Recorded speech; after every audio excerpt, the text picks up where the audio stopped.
What Drives You is brought to you by Ziglar, your premier source for equipping life and leadership coaches. Visit Ziglar.com and let them inspire your true coaching performance. Yeah. Welcome, driven community, and thank you for joining the conversation as always. We all want to live a driven, inspired, and peaceful life. And together we're learning to drive further and enjoy the ride. This is What Drives You, and I'm your host, Kevin Miller. In this episode, we're continuing our series on belief by looking at misbelief. And we're back with our expert, Dan Ariely, to see what drives him. And we'll give special attention also in that to the beliefs that drive Dan. Dan, again, is an Israeli-American professor and author who serves as a James B. Duke Professor of Psychology and Behavioral Economics at Duke University. Dan is the co-founder of several companies implementing insights from behavioral science. His latest book and our muse for this series is called Misbelief: What Makes Rational People Do Irrational Things. Dan, welcome back. Lovely to be back. I had a wonderful experience the first time we talked.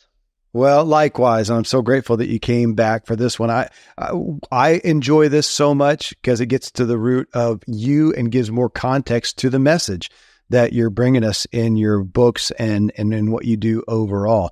So in looking at that, I normally ask what drives you, what are your values in these areas? Though with you, I want to overlay that word of beliefs too, because as you know, that's generally what drives us for better and worse, as we talked about in the first show together. So the first category here is spiritual. And so I'll ask you, talk about an area where people speak about their beliefs, either more than usual or not at all. It's the area of spirituality. But I'll ask you then, what drives you in this category of your life, Dan?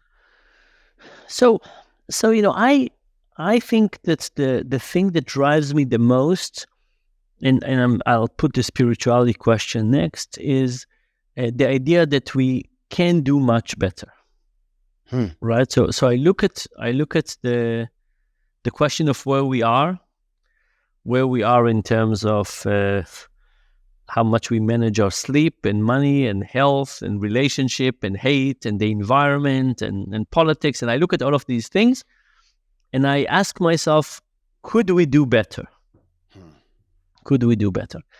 And within that, and for many things, I think we can do much better. And then within those things, I ask myself, can I help to do better? So I'm a social scientist, so I ask the question of whether social science can contribute. Can social science contribute to the question of, can we sleep better and be nicer to each other and so on? And I look at the gaps between where I think we could be and where we are. And I ask the question of, can we bridge those, and can bridging them be part of social science within my grasp?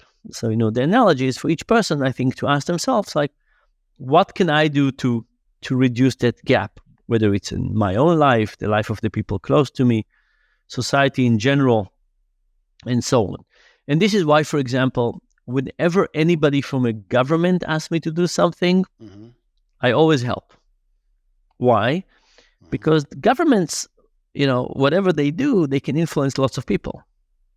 So if you can change the way the government, does taxes on sugary drinks, or you get the government to get people to save a little bit more money, or you get schools to be slightly better, the impact is just very broad and very, very large. But you asked the question about spirituality, and I end up believing in karma. And I'll tell you what I mean by karma. There's lots of definitions of this, but my version of it is that you put out good things in the world, and by that you increase probabilistically the chance that good things would end up coming. But it's not deterministic. It's not, if I would, work very hard on the project with, orphan kids, things would work out better. No, it doesn't have to be. It's not deterministic, but it basically says if I work and produce good things, there's a chance that it would be picked up. And this for me ends up being a very important way to believe, because like everybody else, I experienced lots of failures.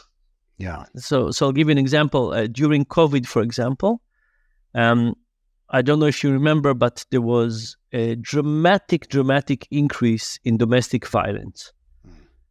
Some was against adults, and a lot was against kids. Mm-hmm. The sad thing about domestic violence is that every time you put people together, there's increase in domestic violence, right? It's just, and especially you put people together with tension and stress and so on, and bad things happen.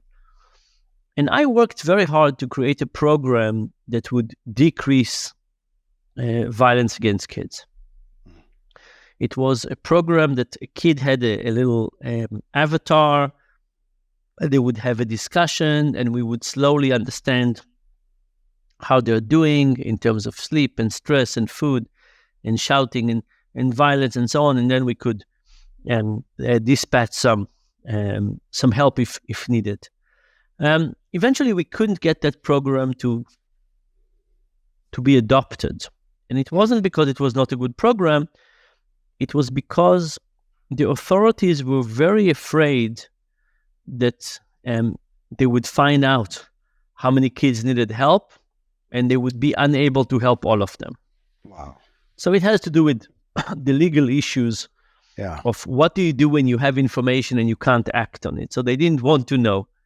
And of course, it was heartbreaking to find out here was a method to maybe get things better, not solve it, of course, but slightly to improve on what's going on. And for legal reasons, we couldn't do it, privacy and capacity. But my belief in karma basically say that I need to produce good things, and then sometimes the world would take them and run with it, and sometimes the world would not. But my responsibility ends to produce good things at the best of my ability, but I'm not responsible for the whole chain. So, for example, that project, even though it was in some sense a waste of time, I don't think of it as a waste of time. I think to myself, I did my best. I saw a problem. I realized it was painful. I realized I had something that I thought I could do about it, and I tried it out. And in this particular case, the world did not take it forward, which is a shame. But I created a high quality direction of doing something that could have been helpful. So for me, like, life is a gamble, and we are responsible for doing good things. And sometimes it would work and sometimes it doesn't, but we shouldn't get discouraged. Like, the last thing I want to do is to say, they didn't work out, let me stop trying. No. I should feel good about that, and I should keep on trying. And, even if, like in this particular case, because I thought we could make such an impact, even if 1 in 20 times works out, it's a good gamble. Yeah. Because the 1 in the 20 is going to be enough, make enough good things to make up for all the failed ones. Well, it brings to mind to me that faith, a part of spirituality is faith, and you're putting these things out, not with an expectation of if I do X, I'll receive X. It's not a reciprocal expectation, but it is a faith that the more good you put out, that you will statistically probability receive more good. I appreciate it greatly. That's right. And that my responsibility ends at the quality of the product of the work that I produce. Yeah. Wow. But if the world doesn't take it on still, and by the way, this is also what I tell my students. Yeah. I say, if you worked on a project and it was good, thoughtful, you did your work, even if the experiment did not show the results you expected or whatever happened, you've done your work. If you've done your work, you should be proud and try to continue doing that. Well, so I'm curious then, the next category is relationships. And I could see you taking that same concept into relationships as well. Tell me about that then. What's driving you with relationships? So I've learned a lot about relationships in the last few years, and I'll give you two kind of angles on this. Okay. The first one is what is called secure attachment. Mm-hmm. And secure attachment is usually something that we talk about when we talk about kids. Yeah. Are you raising your kids with secure attachment or not? And the standard example is you have a kid, they're 4 years old, you go to the playground and you say, "Kid, go to the swing." And the kid goes, come back an hour later. If you've done that, you have a kid with secure attachment.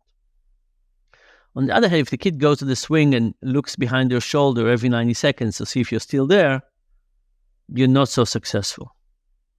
And the way I think about it is that usually when we think about resilience, we say to ourselves, okay, life goes on, goes on, goes on. At some point, something bad happens and we have a huge decrease in quality of life. And usually resilience is, do we bounce back? And how long it takes us to bounce back? Right. And do we bounce back to the same level we were at or below or even above? So usually resilience is about the bouncing back process. But resilience is not just about the bouncing back. It's also about walking around the world with the feeling of resilience. So it's before anything bad happened. And that's almost like an umbrella insurance, right? In insurance, we have this umbrella insurance that insures you for supposedly everything, right? It's not car insurance. It's not house insurance. It's insurance for all the things you haven't thought about. And I think that resilience is really insurance about everything. It's about the idea that if I go on in my life and something bad will happen, somebody will catch me, right? And that's a tremendously important decision. It sounds like feeling. Faith. It's faith again, is what I bring. Is that fair? Yeah, but it is in people. It is in people, right? So it basically says, I have a romantic partner, I have friends, I have people in my life that I know I can rely on them. Right. And if you know you can rely on people, then you're basically walk around the world saying, I can take risks and I can try new things. And if I fail, it'll be fine because somebody would catch me. The reality is that failure has a very non-symmetrical outcome. So imagine you try something. Imagine that you go to grad school.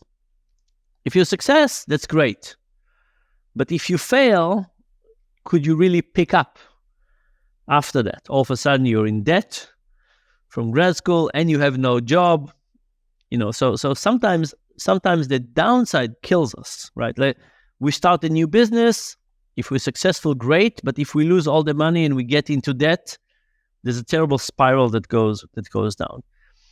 Being in a mindset of resilience and secure attachment and knowing that people would catch you, basically say, I'll manage. If something else will happen, I will manage. Yeah. And the thing about that sense of resilience is that we need to invest in it. It doesn't come without investment. So think about your best friends. Friendship is a question of investment. I'm not talking about, buying them birthday gifts, right. But it's an investment of time and attention, and you have to share. And in this day and age, when we travel and do things online and so on, it's easy to neglect. But, from time to time, 2 days ago it was very cold. I was in Vancouver. It would have been easier to stay in the hotel room and not to go to have a glass of wine with a friend. We ended up also having a glass of whiskey instead of wine. But there's it would have been comfortable to stay in the hotel. But no, I went out, got a little cold, but had a wonderful, meaningful time with somebody I care about.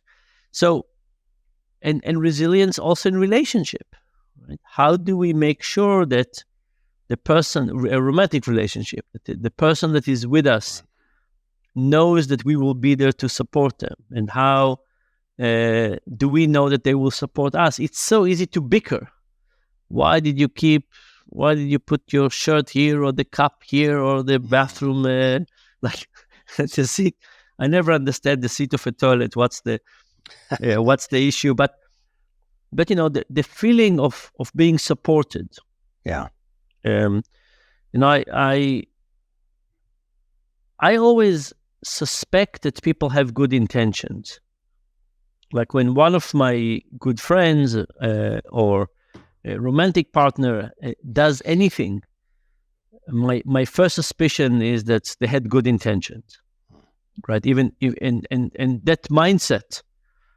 First of all, I think it's true, right? I think people close to us don't have bad intentions. They have the right intentions. Sometimes things don't work out, but it's usually the right intention. So that's the first thing. The second thing is that I think that love, the potential depth of love are incredible, but what we need to do is to create a trusting environment where that love can flourish. Okay. And I think that usually what happens is that people are too guarded. And when we're too guarded, we don't let romantic love flourish. So imagine, like, it's very easy to think about early days when people just get romantically involved. It's very easy to say, I'm not going to share deep trauma, and I'm not going to share fears, and I'm not going to share worries, and I'm not going to share health things. Let's just have coffee or a martini and stay not too deep. But somebody has to show vulnerability to start with. Yeah. And somebody has to show trust, because if you tell me something that puts you in a vulnerable position, you basically show trust. Right. So I think equilibrium is usually the level that we both agree to have a discussion. And we can decide to have a superficial discussion. Let's talk about the weather and sports. And we can decide to have a deep discussion about existential fears about peace and the role of religion and end of life and our personal failings. Now, we can decide to have this conversation, and then you and I will find enough topics to talk about the weather and sports, or we can decide to have that conversation, but we just have to decide together. Yeah. The thing about the superficial conversation is that it actually creates a barrier, because imagine we met and we talked about the weather and sports for 2 months. How do we move all of a sudden to talk about You know what? I've met you. I vetted you for 2 months. Now I'm ready. What are your thoughts about? What are your beliefs? Yes, what comes to mind. Yeah, exactly. Hey, yeah, trust is at the core. It comes up at the foundation of love. And it's very easy to put this on the other person. Fair. And show me that I can trust you, and then I'll reveal more. Yeah. But we have to take responsibility for this and basically say, let me show you that I trust you. Well, back to your vulnerability, that's like the chicken or the egg. Am I going to trust you to be vulnerable, or be vulnerable in order to trust you? Yeah. Yeah. So, when I was a kid, there was a guard in a place that I was I had like an after school activity, and he sexually molested me. And it doesn't matter the story right now, but telling the details of that story, for example, is basically saying, I trust you. Here is something very delicate from my past. Got me to experience and think in all kinds of different ways, and I'm trusting you with this particular piece of information. And Right. and the thing about trust is, like, you really, at the end of the day, we want to have either romantic love or deep friendship. Yeah. With nothing held back, because then the emotions can just become incredibly strong. And if you keep on being on your guard, it's just just such a different relationship. So how do we create? For me, it's about how do we create this deep trust that allows love and deep care to flourish. That feels like the ultimate fairy tale, is to not have to hold back, to be able to trust fully. That's right. And then you add to it, always suspecting good. Yeah. Now, so imagine that you have some very dark thought that you're embarrassed about. How good would it be to be with people that you can say, I can share this very dark thought, or this dream, or something I had, that it's to a random person on the street, they would think I'm an awful person, and they would, but somebody who loves me and I trust them and they trust me and they always suspect that I have good intention, that's a wonderful gift. It is. Thank you for the vulnerability. That's what's made all of our discussions so rich.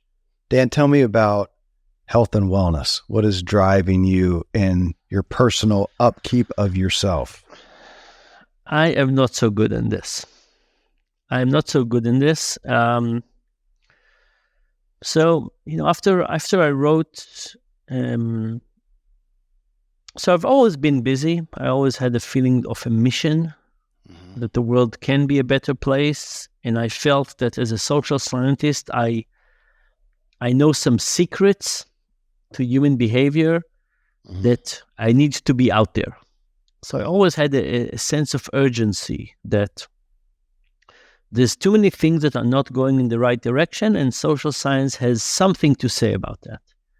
And when social science is not implemented correctly, I need to go in and fix that, right? So let's say we talk about people not saving. I felt, okay, if I could just talk to more banks and I could just talk to more retirement people, I could change things, right? So I always had a sense of urgency.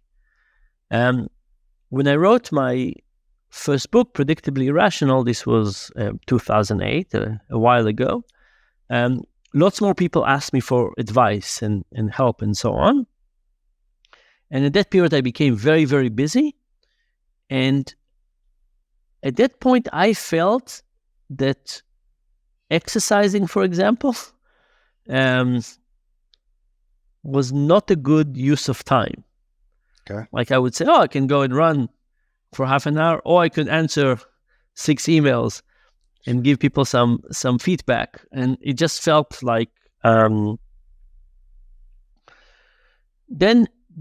of course, it wasn't a good long-term strategy. And at some point I moved to not being in as good health, and then I started exercising a little bit. But even that, I would try to run while talking to somebody. So I was trying to exercise, but also be efficient. Then when COVID hit, again, I felt that there was just so much to do and so quickly that I neglected my own health. But now I feel it's about time to get back to it. So 2024 is the year to get back to health. But it is clearly important, but sometimes it feels like an indulgence given all the things that needed. And the other thing I'll say is that I have a very strange relationship with meditation. Do you meditate? Yes. Okay. So tell me, I do. Now, it's one of those that I struggle with in regards to, I actually enjoy exercise. I like food, and so I put time into those out of pleasure to some degree, and knowing that it's going to help me overall. I do know meditation will as well. I'm not as, it's not as exciting for me. It's not as fun for me. And so I struggle. So it is a much greater effort to meditate than some of the other aspects of personal care, if you will.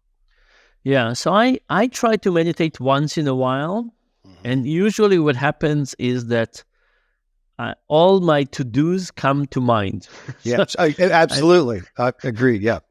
And at the end of the meditation session, I'm even more stressed than when I started because now I have the whole view of all the things I'm late on and I should be doing. I think I have a sense that if I kept it for a while, it would get better.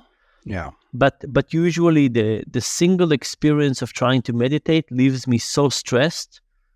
Then I don't. I don't. Well, and I've had some great people on the show, as you can imagine, Dan. And the people look at meditation differently, and there's different types of meditation, and so I try to participate in some different ones. Journaling in the morning, where I can kind of write some thoughts down. I'm not doing the empty mind is very difficult.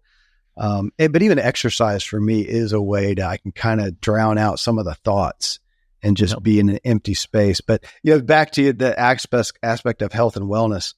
I mean, that is one. A lot of people listen to this are going to relate to you like I have as well, where you feel like, gosh, it feels like a luxury to go out and do that when I can help people. Of course, then we look at the health stats and I realize, well, if I want to help people 20 years from now, got to take care of me. So I appreciate the rub. And I feel like a lot of people here will. And the next category, speaking of meditation, is mind. It's mental health. It's the things that you're looking at. And I like to look at it, from your standpoint of mental health. What is driving you to be in the mental state you want to be, you need to be in order to do what you want to do and help others? Yeah. And that's a very interesting and delicate balance. Okay. Because on one hand, to get the motivation I'm getting, I feel like I need to touch and understand the things that I most dislike about the human nature. Okay. So to understand the depth of our suffering. And I feel that I need to know it in order to try and be effective. On the other hand, it's very debilitating. So as a concrete example, quickly after the October 7th, I went back to Israel as quickly as I could. And I started working on all kinds of related projects. Trying to think about how are kids managing and trying to think about PTSD, trying to raise money for the people who were evacuated and lost the most, trying to help the families of the hostages.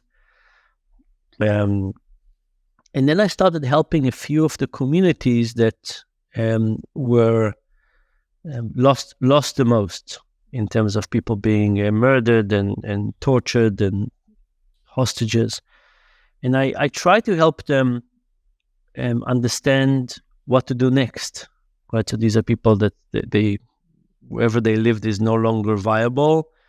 They're basically in hotels, and now they need to figure out what they're going to do for undetermined amount of time until maybe they could or maybe they couldn't go back.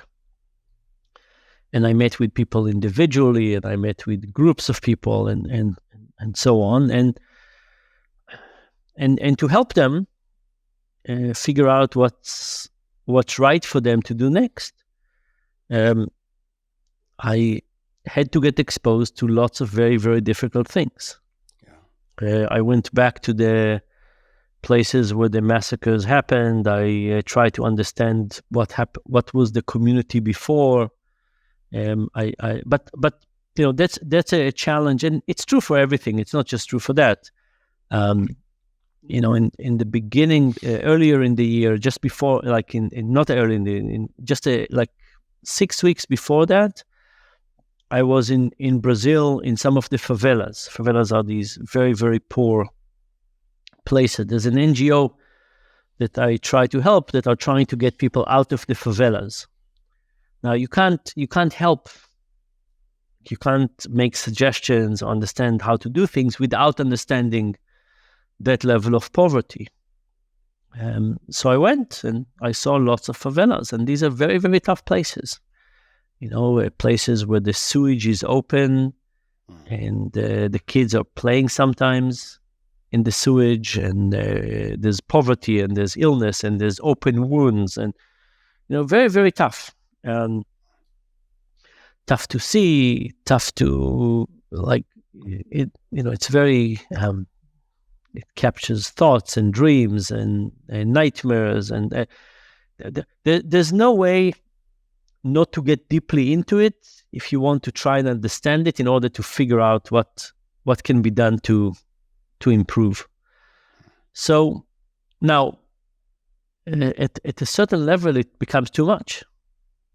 At a certain level, it becomes too much, and just impossible to do anything. So that it's a balancing act between, think about anything that you want to improve. You want to improve on, desperation about poverty. You want to help with the feeling of being terrorized. You want to help with whatever you want to help that is big and substantial. Yeah. Also means you have to expose yourself to tremendous challenges.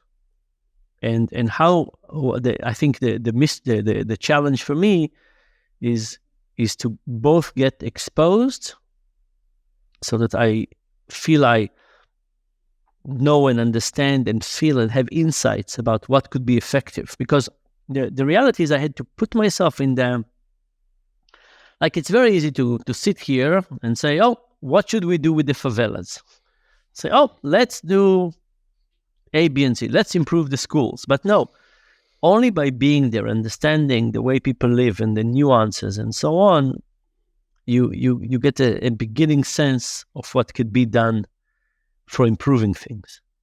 So it's about experiencing things firsthand that are difficult and complex, having insights and understanding of what can be done, and then, of course, it also creates motivation. My heart goes to those people. I think about them a lot, and I want to help. So it's a balance between getting exposed and feeling that I have something to do, and being motivated. And the thing that helps me, I think, to keep sane and positive is that I think we could do so much better. Yeah. Right? So I have a feeling that, yes, this is, if I thought there was nothing to do about this, I would just be depressed with all this exposure, right? If you just say, let's just watch these things without feeling of doing anything, it will be very, very depressing. But feeling that there is something to do and that it's within reach. And in this particular case, I was working with an organization that is really doing magical things to lift people out of poverty. That's the combination for me. I often ask in this aspect of mental, of mind and mental health, what are you at risk of? And I'll ask you, is that it's difficult, or that in looking at the severity of some of the situations that you are privileged to be exposed to that you guard yourself against that depression, to look at it and feel to some degrees, even when you can help, how can you help enough? And can it be a feeling of hopelessness sometimes that you're fighting to, because that will debilitate you. You can't go that's not going to help anything, but is that a risk? So my version of this is that my optimism about doing things better relies on the idea that the reason we're not doing better now is not because people don't want to, but because they just don't know how. Okay. Right. So when I ask, like, why are so many people under poverty, my answer is not because somebody is benefiting from them being in poverty, or somebody knows the answer but they don't know how to. My answer is people haven't figured out easy ways to lift people out of poverty. But the idea is that people are interested in good. People are interested in good, and it just needs to make it so that the goodness can come easier with less effort. But my struggle is that sometimes it's very hard to believe in the goodness of people. Okay. If you look at what the world is now, sometimes it's tough to believe that. Now, I still think the vast majority of people want good things, but some of our leaders, it's a little tougher to feel this way. So the issue for me is that if people, for example, if I concluded that some people take joy in other people's suffering, and those people take advantage of the system and become leaders and deceive other people, and they take that will be devastating, right? Because again, if we say I need to see a way forward, and for me the way forward is to say we can figure things out and make things better. But it's because the missing link is the figuring things out, and if we can only figure things out, it will be better. But if I thought that people have bad intentions, and in fact all people want is to create more harm, or at least some people, or the people in power, that they just want to create harm, that will be devastating. So I need, and I've been thinking about it, because the last few years have been very tough in terms of kind of thoughts about good and evil. But I still, there's lots of evidence that some people, especially people in some position of powers, don't want goodness. But I haven't changed my worldview yet, so I'm fighting that. I want to anchor or end on that in your worldview, looking at the category of work, of your vocation, of what you do. I mean, we've heard obviously a lot all through the thread here, what drives you in it. Have you seen your drive, again, those values pushing you forward, the beliefs, back to your beliefs, having changed? I mean, you've been at this for a while and you're in it more and more every day. Have they changed? Have they evolved, or have they stayed static? Yeah. So in my world, the world of research, the biggest obstacle is bureaucracy.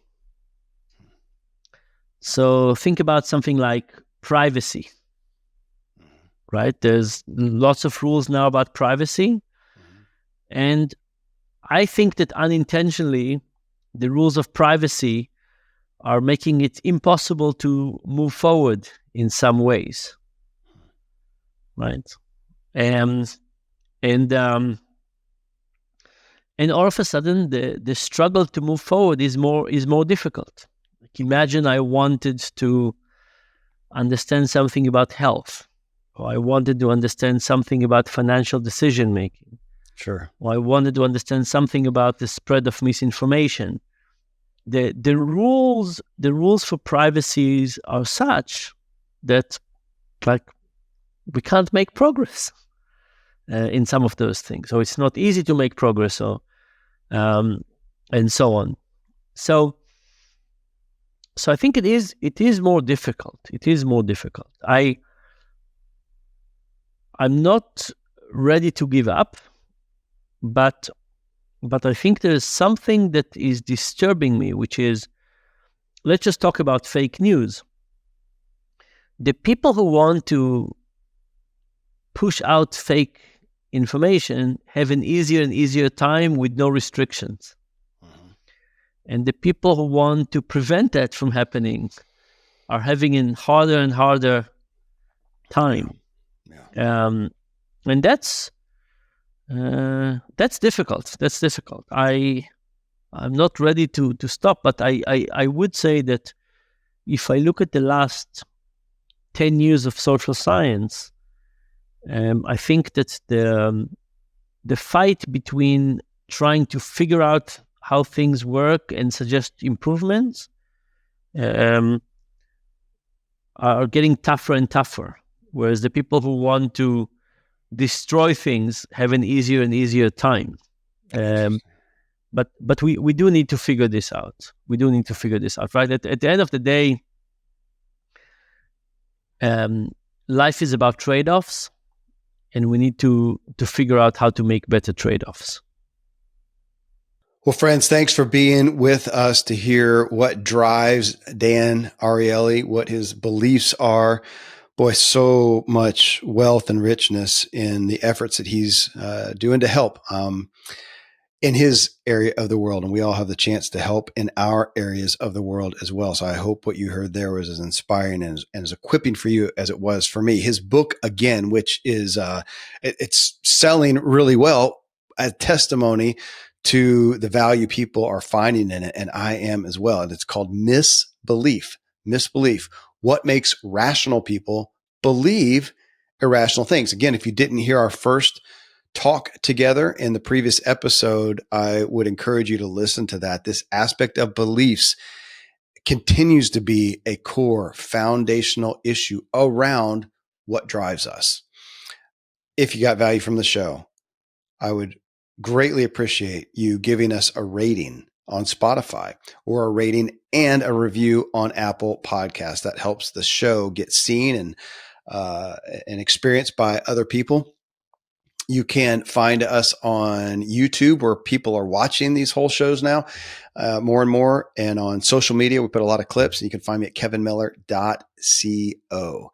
And if you want to address your own personal drive, of course, I would have you check out my book, What Drives You. You can find that on Amazon in any format that you want. And until our next episode and time together, stay driven. Yeah.